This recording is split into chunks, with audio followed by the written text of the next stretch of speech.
Baik, Assalamualaikum warahmatullahi wabarakatuh. Perkenalkan saya Aprilia Yunike Puspitasari, selaku Ketua dari Kelompok 3, Program Data Science Basic. Di sini kami akan menjelaskan hasil final project kami yang membahas tentang Coffee Shop Transaction 2023.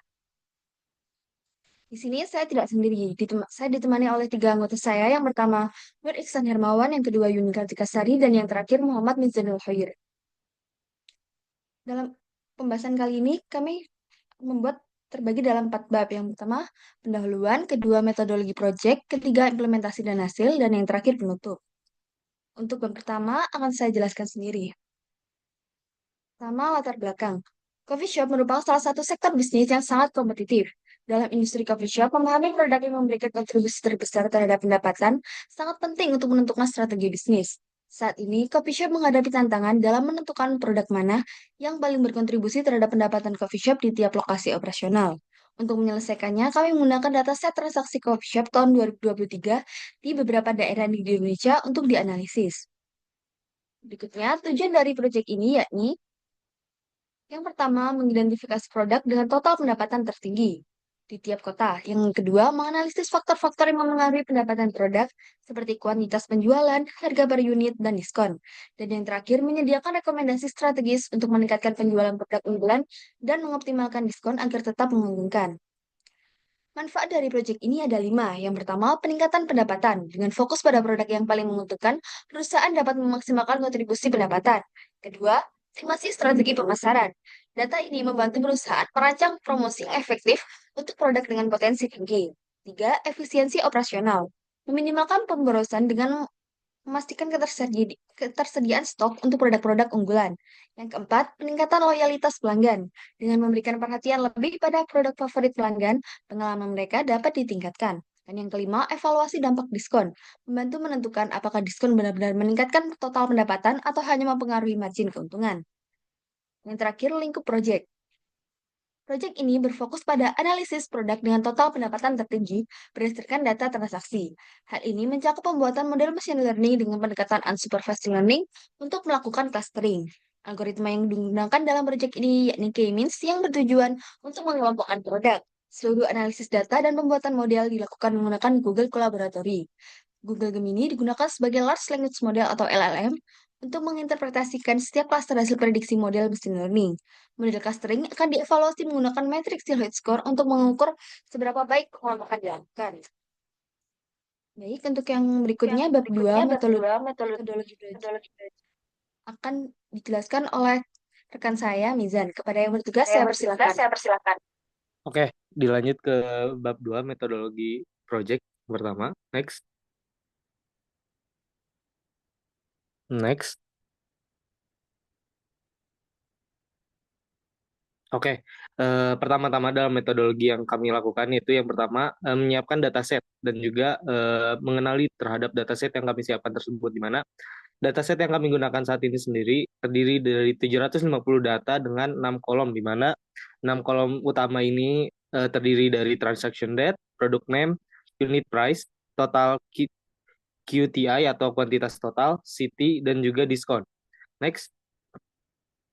Di sini ada tahapan project yang kami lakukan, di mana yang pertama adalah exploratory data analyst. Ini juga nantinya berguna untuk mengeksplor dari data itu sendiri, lalu juga pre-processing dan cleaning data, lalu ada juga training model machine learning, lalu juga ada evaluasi performa model, yang kelima ada interpretasi hasil dengan LLM, dan juga nanti akan ada terakhir analisis hasil.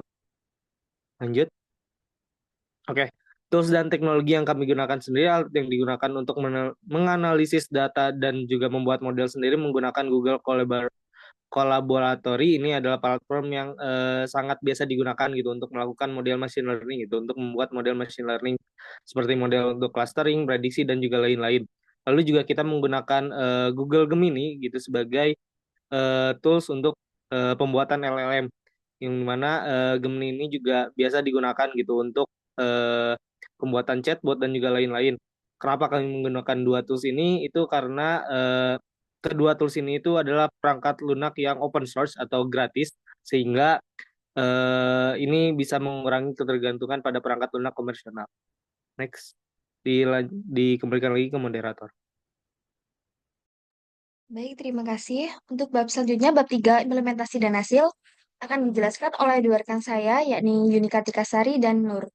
Kepada yang bertugas, saya persilakan. Baiklah, terima kasih Kak Aprilia. Bab 3, implementasi dan hasil. Pada pembuatan model machine learning kali ini, kami menggunakan algoritma clustering K-means untuk memproses data penjualan yang besar dari dataset coffee shop tersebut. Di mana pada dataset ini menyangkut beberapa variabel penting seperti waktu transaksi, nama produk, harga produk, total quantity, kota, dan diskon.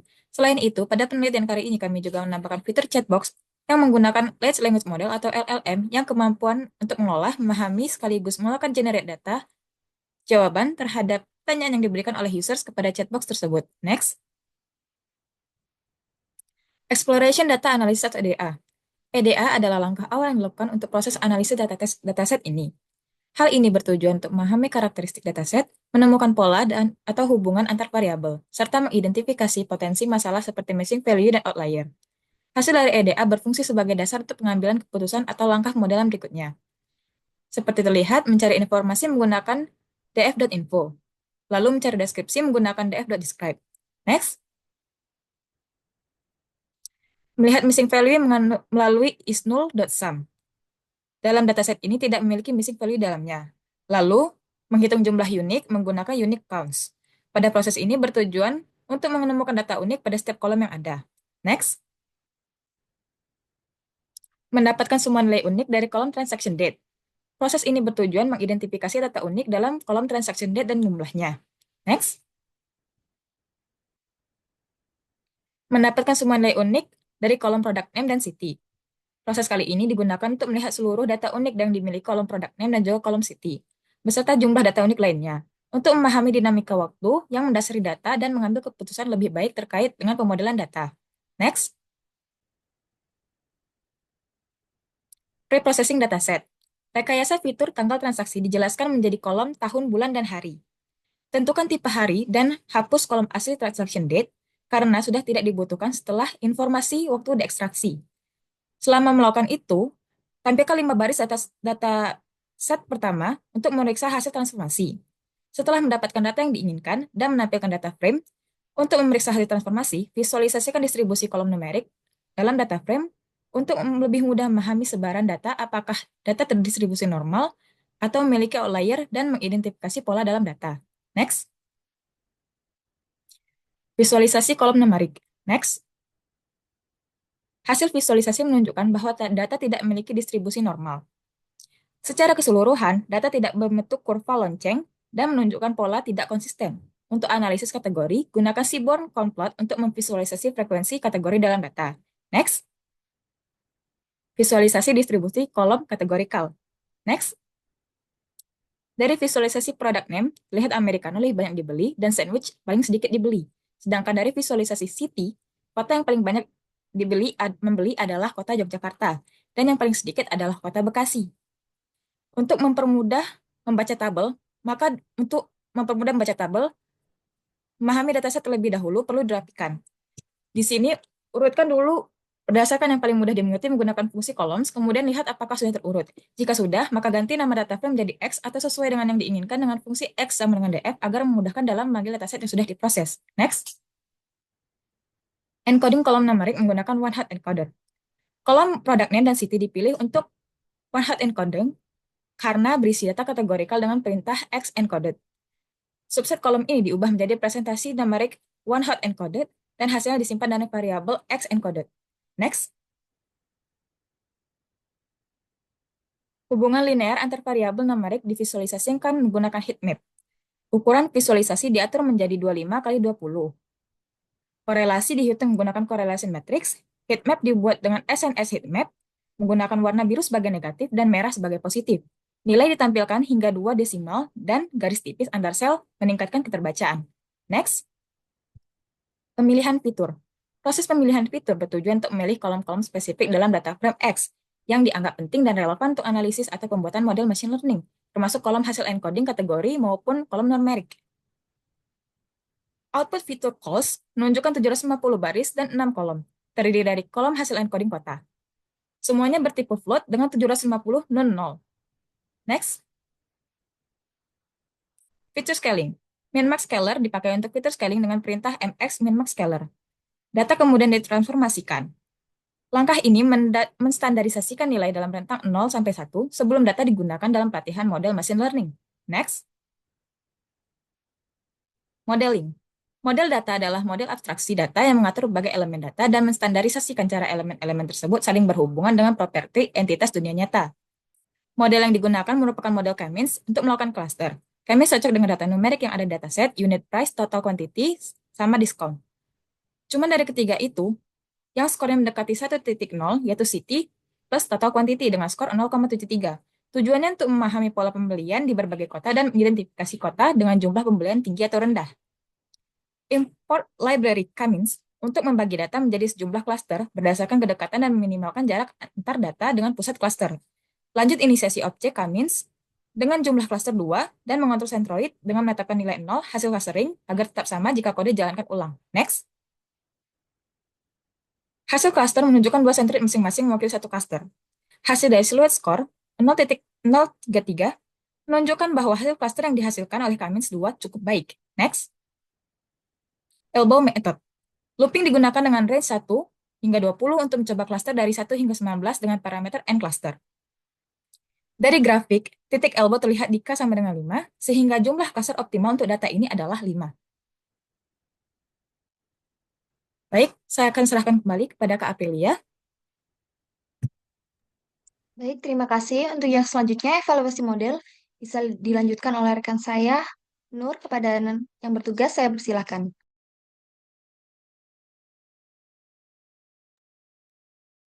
Terima kasih atas waktunya. Sekarang di bagian evaluasi model. Evaluasi model kali ini kita menggunakan metode Silhouette Score. Silhouette Score model ini adalah 0,83 yang menunjukkan hasil yang baik karena semakin mendekati satu semakin bagus. Next.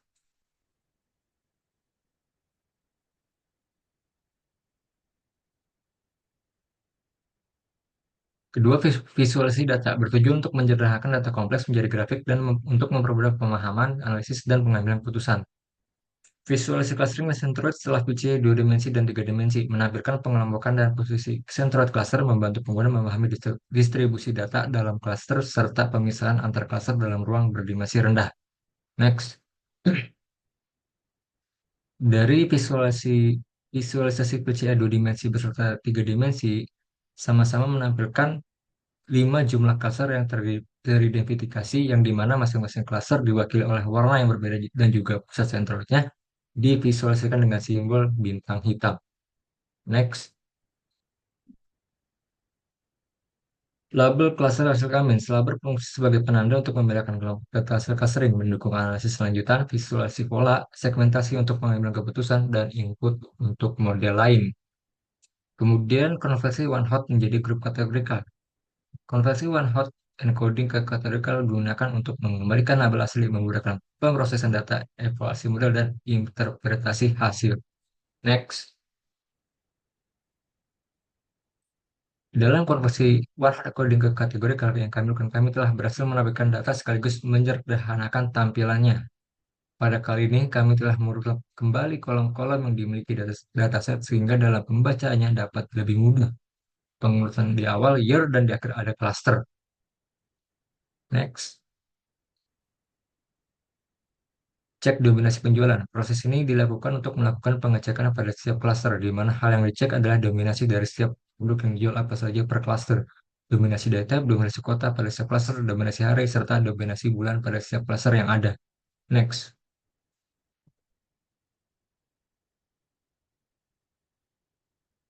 Analisis statistik agregat tiap cluster. Analisis statistik agregat yang dilakukan ini untuk memahami karakteristik dari setiap cluster seperti min, median, min, max, lalu juga berfungsi untuk mengidentifikasi perilaku, melakukan segmentasi pelanggan atau produk dapat berfungsi untuk kita melakukan optimasi strategi bisnis serta mengukur performa dan efektivitas clustering.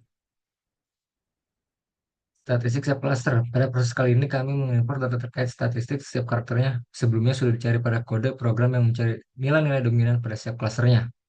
Hasil dari data tersebut sendiri sebagai berikut. Next. Revenue Distribution Across Cluster. Program ini memiliki fungsi untuk memahami bagaimana penyebaran pendapatan pada setiap klasternya atau segmen yang dihasilkan dari setiap proses clustering.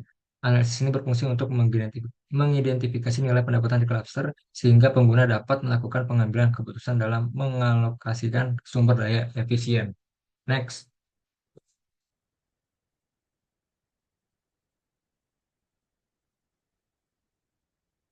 Menampilkan hasil clustering. Proses ini dilakukan untuk menampilkan sampel dari setiap cluster yang dimiliki sehingga kita dapat membaca datanya jauh lebih mudah. Salah satu hasilnya. Penamaan cluster berdasarkan nilai dominan. Hal ini dilakukan untuk mempermudah kita dalam pembacaan data, di mana dengan menamakan cluster berdasarkan nilai dominan, membuat kita tahu kondisi pada setiap clusternya hanya berdasarkan dengan nama clusternya. Next. Perubahan bahasa database menggunakan bahasa Indonesia. Proses kali ini akan menggunakan day of week mapping serta day type mapping yang sebelumnya menggunakan angka numerik, sekarang juga dengan menggunakan bahasa Indonesia. Next. Selanjutnya, interpretasi hasil dengan LLM. Model LLM, kode model memiliki fungsi utama sebagai otak dari chatbot karena model adalah inti mengatur bagaimana chatbot merespon, berpikir, dan berinteraksi secara cerdas dengan pengguna.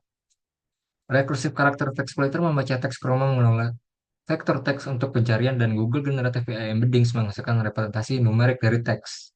Prompt template menyusun prompt, sementara load keychain mengatur alur kerja untuk menjawab pertanyaan. Konfigurasi APK untuk mengakses layanan Google Generative AI. Baris pertama, Gen AI konfigurasi APK mengonfigurasi APK untuk pustaka Google Generative. Baris kedua, OS Environment Google APK. Fungsi Get Model Response memproses data dari file dan menghasilkan jawaban berdasarkan pertanyaan pengguna menggunakan model Gemini Pro. Data dalam file digabungkan menjadi satu konteks, kemudian dipotong-potong menggunakan recursive character splitter dengan ukuran potongan maksimal 1500 karakter dan overlap 500 karakter. Next.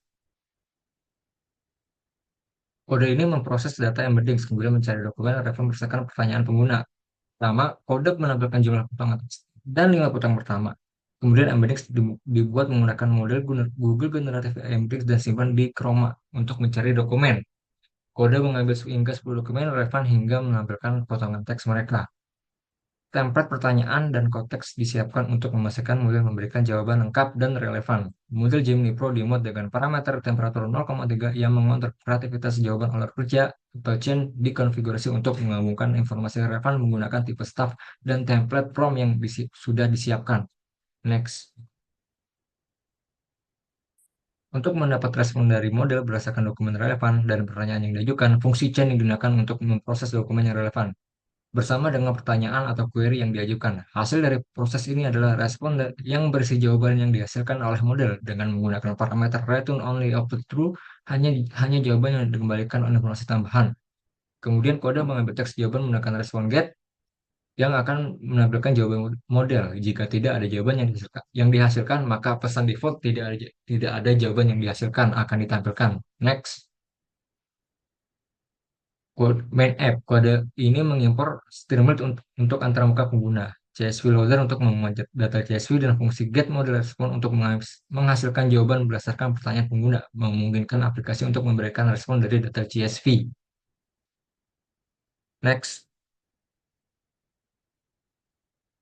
Kode ini memuat file CSV jalur yang digunakan CSV Loader dari LangChain dengan pengaturan encoding UTF-8 dan pemisah koma untuk memproses data dari file CSV. Kode yang di bawah hanya untuk menampilkan server di aplikasi dan beberapa elemen. Elemen yang paling penting itu menghapus tombol reset untuk menghapus status sesi aplikasi. Sementara chat memungkinkan pengguna berinteraksi dengan data yang dimuat. Next. Bagian kode ini menangani tampilan percakapan antara pengguna dan aplikasi. Pesan sebelumnya ditampilkan lalu pengguna dapat mengajukan pertanyaan melalui input. Jika kata cluster terdeteksi, aplikasi memberikan info terkait data cluster. Setelah pengguna mengirim pertanyaan, aplikasi memprosesnya menggunakan fungsi get model respon dan menampilkan jawaban atau memberi peringatan jika tidak ada respon. Bagian kode ini menyimpan riwayat pesan dalam sesi pengguna dengan session state message memastikan cakapan tetap ada meskipun aplikasi di refresh. Next. Kemudian untuk terakhir visualisasi. Dari hasil visualisasi dapat dilihat kami mencoba menanyakan mengenai tampilan klaster dengan pendapatan tertinggi dan jelaskan secara lengkap.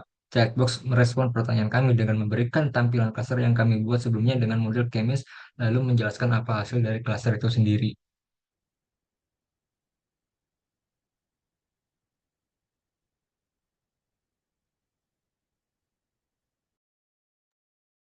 Baik, untuk selanjutnya akan ditampilkan codingan dan juga streamlit dari hasil kerja kelompok kami. Kepada yang bertugas, saya persilakan.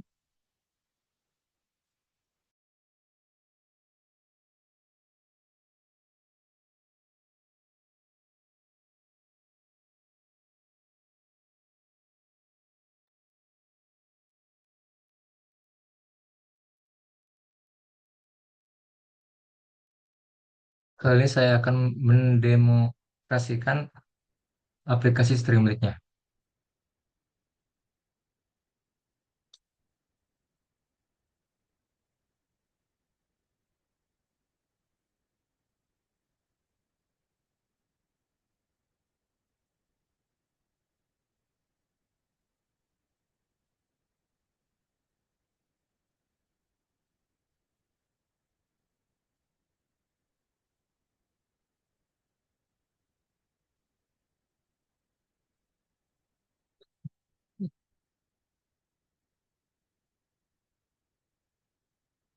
Berikut tampilan sederhana untuk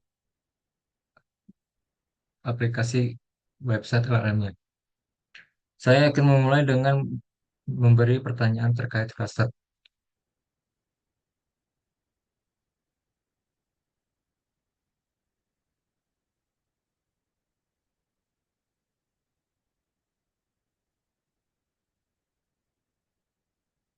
Model akan memuat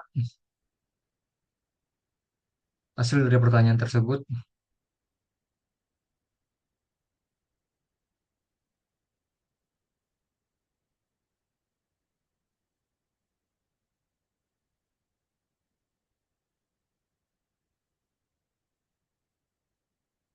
Ya. Model berhasil memuat seluruh klaster yang ada dengan lengkap beserta dengan kesimpulannya. Terdapat model memberikan jawaban klaster 0 pecinta di Bandung, klaster 1 penggemar sandwich di Tangerang Selatan, klaster 3 penggemar Ciletu di Jakarta, klaster 4 pecinta Americano di Bekasi. Dan model pun memberikan kesimpulan sesuai dengan pertanyaan yang saya tanyakan. Kemudian saya akan tanyakan kota mana dengan pendapatan tertinggi.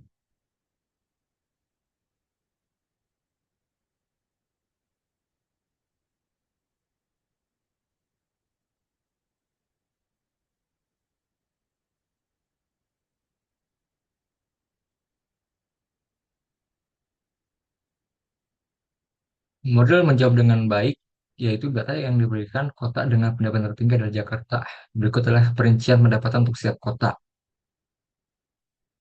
Terakhir saya akan menanyakan kota mana dengan pendapatan terendah dan saya akan menanyakan solusi untuk proses bisnisnya bagaimana.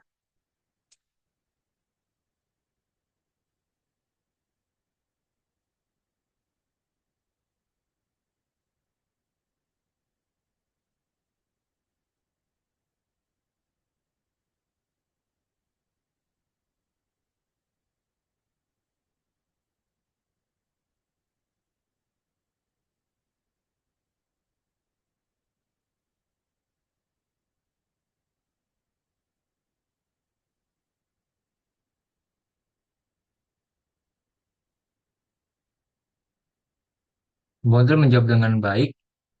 Model menjawab dengan data yang diberikan kota adalah dengan pendapatan rendah adalah Bekasi. Dan model pun memberikan saran untuk proses bisnis di Bekasi, yaitu ada beberapa saran yang diberikan. Untuk itu saja dengan demonstrasi aplikasinya. Di sini terdapat dari aplikasinya akan terlihat riwayat-riwayat yang sudah kita tampilkan. Dan jika ini sudah menumpuk, tinggal memencet tombol reset aplikasi untuk menghilangkan semua historinya. Berikut saja demonstrasi dari saya kembalikan kepada Ketua Aprilia. Kasih.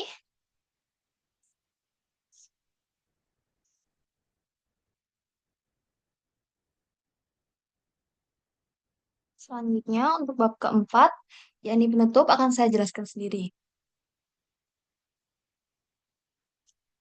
Kesimpulan, analisis data transaksi coffee shop tahun 2023 menunjukkan adanya pola konsumsi produk yang berbeda-beda di setiap kota.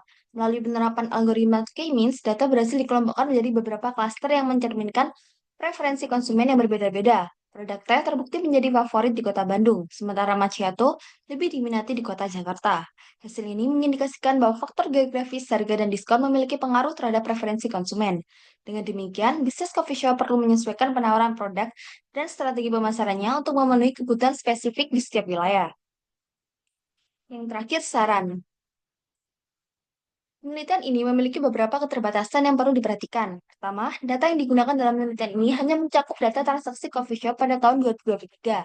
Perubahan tren konsumen dan faktor eksternal seperti kondisi ekonomi dapat mempengaruhi hasil penelitian di masa mendatang. Kedua, penelitian ini hanya fokus pada faktor-faktor yang terkait dengan produk dan lokasi geografis.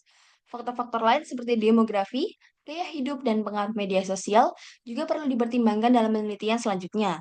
Dalam hal ini, diharapkan pada penelitian selanjutnya dapat dilakukan dengan memperluas cakupan data, misalnya dengan memasukkan data transaksi dari beberapa tahun sebelumnya atau data dari berbagai jenis coffee shop.